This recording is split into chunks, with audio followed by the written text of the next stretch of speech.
Cipher case में बानी PTI और शाह महमूद कुरैशी की जमानत मंजूर। सुप्रीम कोर्ट ने 10-10 लाख के जमानती मचलकों के एवज जमानत मंजूर की। जस्टिस अतहर मिनल्लाह ने रिमार्क्स में कहा, इस वक्त बानी पीटीआई का नहीं, अवामी हुकूमत हुकूक का मामला है। इंतखाबात में हिस्सा लेना ही जमानत के लिए अच्छी बुनियाद है। इंतखाबात 8 फरवरी को हैं। जो जेल में है वो एक बड़ी जमात की नुमाइंदगी करता है। क्या वज़ीर आज़म को वक्त से पहले निकालने से मुल्क की जगहसाई नहीं होती? क्या वज़ीर आज़म को वक्त से पहले हटाने पर भी ऑफिशियल सीक्रेट एक्ट लगेगा? जस्टिस मंसूर अली शाह ने कहा कि पाक अमरीका ताल्लुकात खराब होने से किसी और मुल्क का फायदा हुआ, इसकी तफ्तीश कैसे होगी? ताल्लुकात खराब करने का तो मुकदमे में जिक्र नहीं, भारत में हमारी जगहसाई की किसी वजह से भी हो सकती है। इस पर क्या कहेंगे? ये कैसे हो सकता है कि सुप्रीम कोर्ट ज़ाब्ता फौजदारी की बुनियाद पर बुनियादी हुकूक ना देख सके? कायम मकाम चीफ जस्टिस सरदार तारिक मसूद ने रिमार्क्स दिए। शाह महमूद समझदार थे, समझते थे कि क्या बोलना है और क्या नहीं। वो खुद बच गए और साबिक चेयरमैन पीटीआई को कहा कि साइफर पढ़ दो। जस्टिस अतहर मिनल्लाह ने कहा, असल साइफर तो वजारत खारजा में है, वो बाहर गया तो ये दफ्तर खारजा का जुर्म है।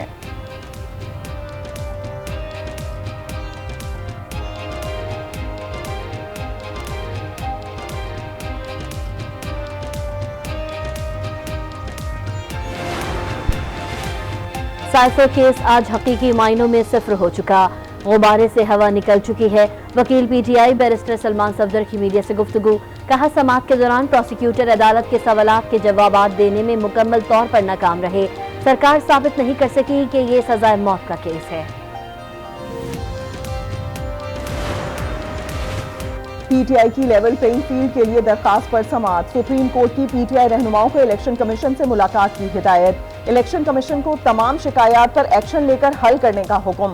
कायम मकाम चीफ जस्टिस ने रिमार्क्स में कहा, तमाम आईजीज को कहें तहरीक इंसाफ के उम्मीदवारों को तंग ना किया जाए। इलेक्शन कमीशन और अटॉर्नी जनरल ने ताउन की यकीन दहानी करवा दी। सुप्रीम कोर्ट ने तहरीक इंसाफ की दरखास्त निपटा दी।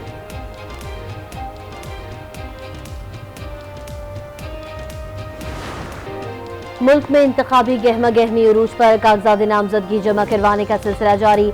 इलेक्शन कमीशन ने कागजात नामजदगी जमा कराने की तारीख में 2 रोज की तौसी कर दी। कागजात नामजदगी 24 दिसंबर तक जमा करवाए जा सकेंगे।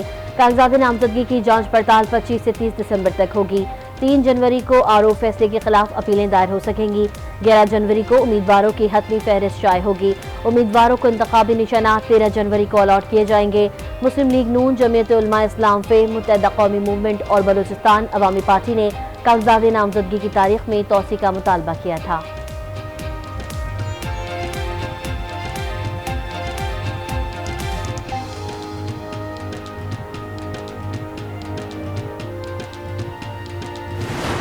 चीफ इलेक्शन कमिश्नर को हटाने का जो तरीका है वो आइन के अंदर दर्ज है, आर्टिकल 209 में। कल इलेक्शन कमीशन का जो इजलास हुआ उसमें तमाम अराकीन ने चीफ इलेक्शन कमिश्नर पर मुकम्मल एतमाद का इजहार किया है।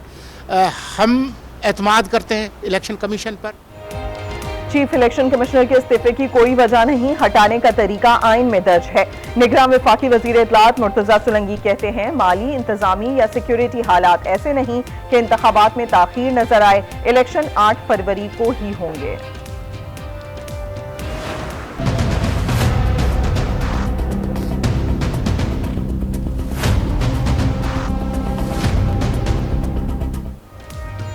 पीटीआई को बल्ले का इंतखाबी निशान मिलेगा या नहीं, फैसला आज होगा।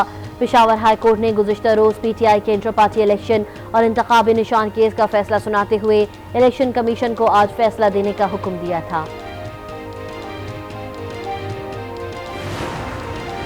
गैर शरई निकाह केस, बुशरा बीबी की हाजिरी से इस्तिस्ना की दरखास्त मंजूर। District and session court Islamabad ने रजिस्ट्रार इस्लामाबाद हाई कोर्ट को जेल ट्रायल के लिए खत लिख दिया। केस की समाअत 2 जनवरी तक मुलतवी कर दी गई।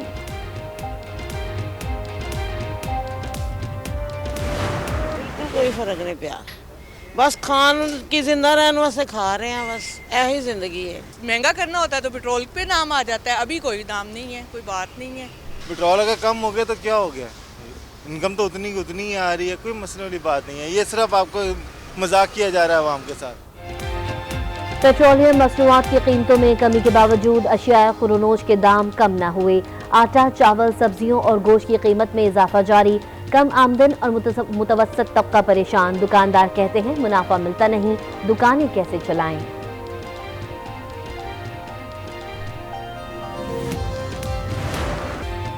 इसराइल की गजा पर वहशियाना बमबारी, एक दिन में मजीद 100 फलस्तीनी शहीद। गजा सिटी के इलाके अल रिमल को धमाके से तबाह कर दिया। सेहूनी फोर्सेज ने वीडियो भी जारी कर दी। इसराइल का जबालिया कैंप के बाद शुजाइया पर भी कब्जे करने का दावा। खान यूनिस में यूरोपीय अस्पताल के करीब बमबारी से 55 फलस्तीनी शहीद हो गए। रफा में 11 निहत्ते फलस्तीनियों को अहले खाना के सामने शहीद कर दिया गया।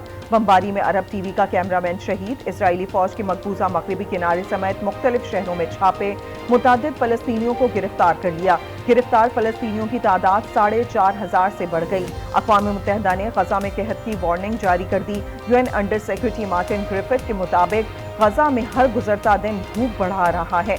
7 अक्टूबर से अब तक शहीद फलस्तीनियों की तादाद 20,000 से जायद हो गई।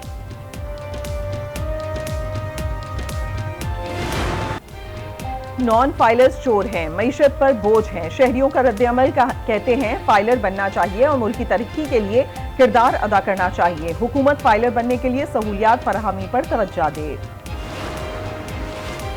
टेक्सटाइल सेक्टर की बरामदात में 48 करोड़ डॉलर कमी। इदारा शुमारियात पाकिस्तान के मुताबिक जुलाई से नवंबर के दौरान टेक्सटाइल सेक्टर की बरामदी मालियत 6 अरब 88 करोड़ डॉलर रही। बरामदी मालियत में 6.5% कमी रिकॉर्ड की गई। नवंबर में टेक्सटाइल बरामदात 8% कमी से 1 अरब 31 करोड़ डॉलर रही।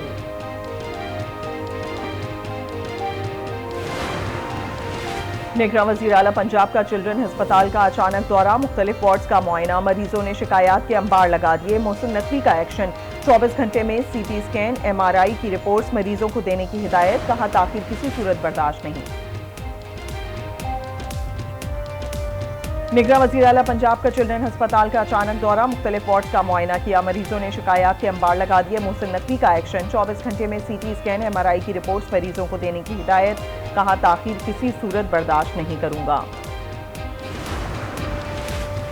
लाहौर में तजावुज़ात के खात्मे के लिए ग्रैंड ऑपरेशन। लाहौर पुलिस ने अब तक 140 मुकदमा दर्ज करके 631 मुल्ज़िमान को गिरफ्तार कर लिया।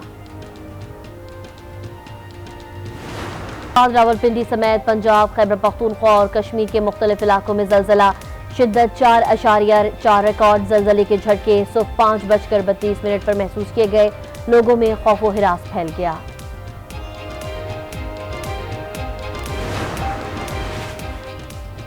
गैर कानूनी अफगान बाशिंदों की वतन वापसी का सिलसिला जारी। गुज़िश्ता रोज 1483 अफगान शहरी अपने मुल्क वापस चले गए।